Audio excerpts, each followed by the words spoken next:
Welcome to The Explainer. I am absolutely thrilled you're here today because we are tackling a topic that is literally going to transform how you look at real estate. When most of us think about buying a piece of land, what do we look at? We look at the beautiful trees, the rolling hills, the location, right? And of course, the price tag. We see the physical dirt. But I want you to think of land ownership like an iceberg. The grass, the trees, the dirt, that is just the tiny tip visible above the water.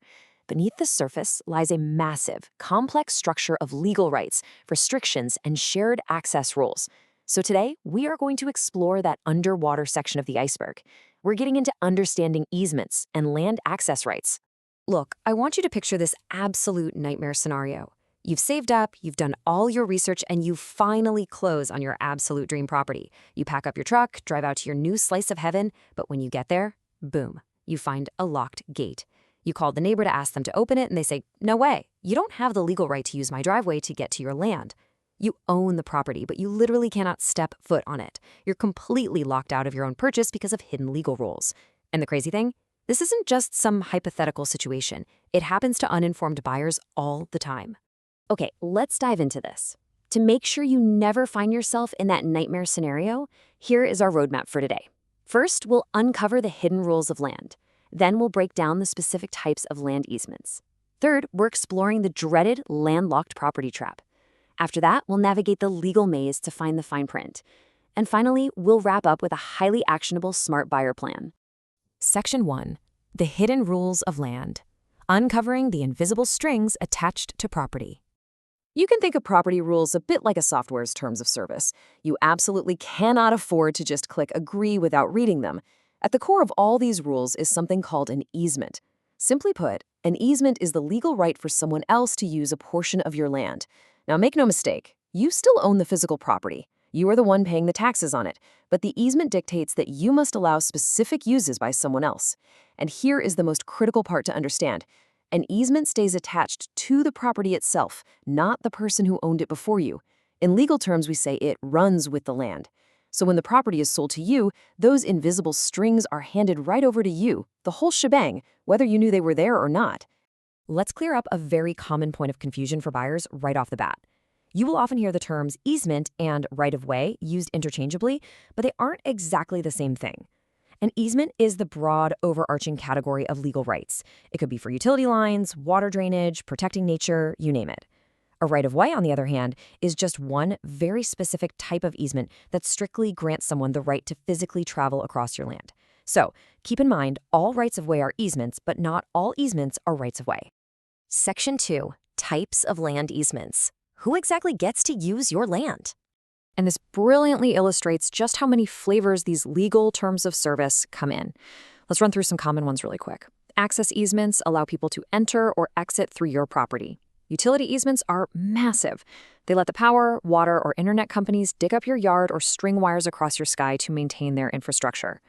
Drainage easements control how water flows across the land so nobody floods their neighbor. Conservation easements permanently restrict your ability to develop the land to protect natural resources. And then you have private easements, which are custom agreements granting specific rights to specific neighbors. So why does this matter to you? Well, because easements directly impact the money in your pocket. A good access easement can dramatically increase the value of an otherwise secluded, totally unreachable parcel of land. But on the flip side, if you have a highly visible utility line running straight through your future backyard, or maybe a private access easement that acts as a shared dirt driveway with heavy daily traffic rolling right past your bedroom window, yeah, your property's privacy and overall value are going to take a major hit. Section 3. The landlocked property trap. When your land is an island. This is where things get really serious, especially if you're looking at large, rural tracts of land in places like California, where vast parcels sit miles and miles away from the nearest public road. A landlocked property is exactly what it sounds like. It's a parcel that lacks direct access to any public road. It is quite literally an island of dirt. To get to it, you are completely dependent on crossing someone else's land. If you buy a landlocked property without confirming that an official, legally recorded access easement exists in your favor, you are in huge trouble. Without confirmed legal access, developing that parcel, getting building permits, bringing in construction equipment, or even just driving a little camper onto it is virtually impossible. And this builds into an even trickier concept, prescriptive easements. Now, this is a massive warning for current and future landowners. A prescriptive easement is a legal right someone actually gains over your land from continuous, open use without your permission over a long period. Say your neighbor starts taking a shortcut across the corner of your property to get to the lake. You see it, you don't say anything, and years go by. Well, legally, depending on your local laws, that neighbor's unauthorized shortcut could transform into a permanent legal prescriptive easement. Actually, scratch that. It's more like they take that right from you. You absolutely must address unauthorized use of your land early, or you could permanently lose control of that portion of your property. Section 4. Navigating the legal maze. Finding the fine print.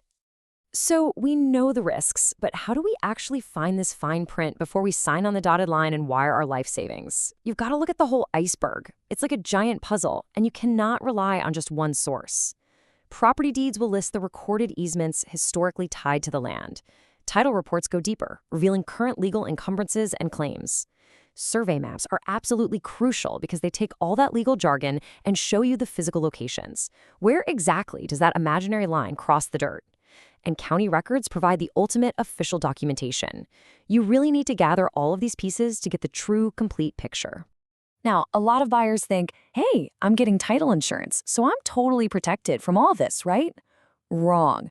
No way. That is a major misconception. Title insurance is incredible. It definitely protects you from undiscovered, hidden issues from the past, but it does absolutely nothing to eliminate the known recorded easements. If an easement is officially on the books and discovered during the title search, you have to review it and accept it as part of buying the land. The insurance is not going to make it magically disappear.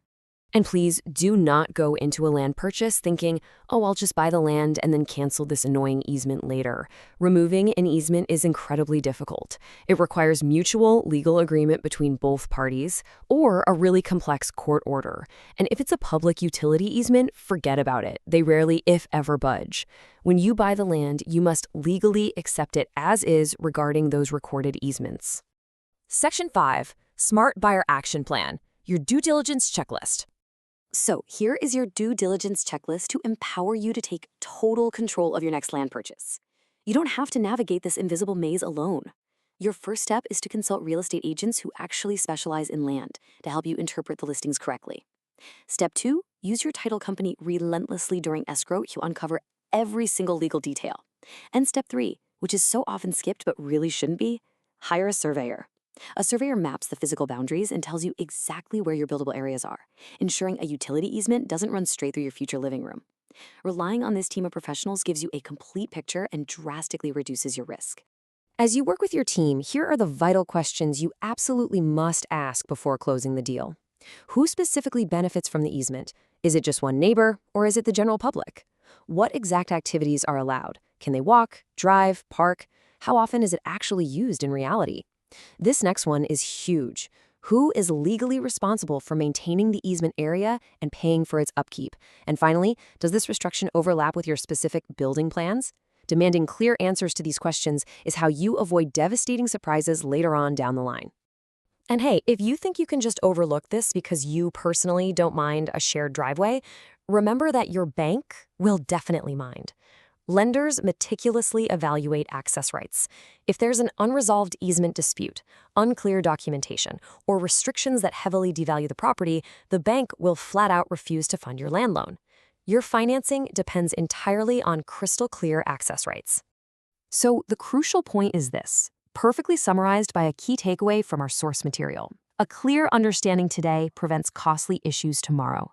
Land ownership is so much more than just holding a title. It requires a really deep awareness of shared rights, invisible boundaries, and legal obligations. Which brings us to our final thought. The next time you are standing on a beautiful piece of property, envisioning your future home or a weekend getaway, I want you to remember the iceberg. Don't just look at the trees and the dirt.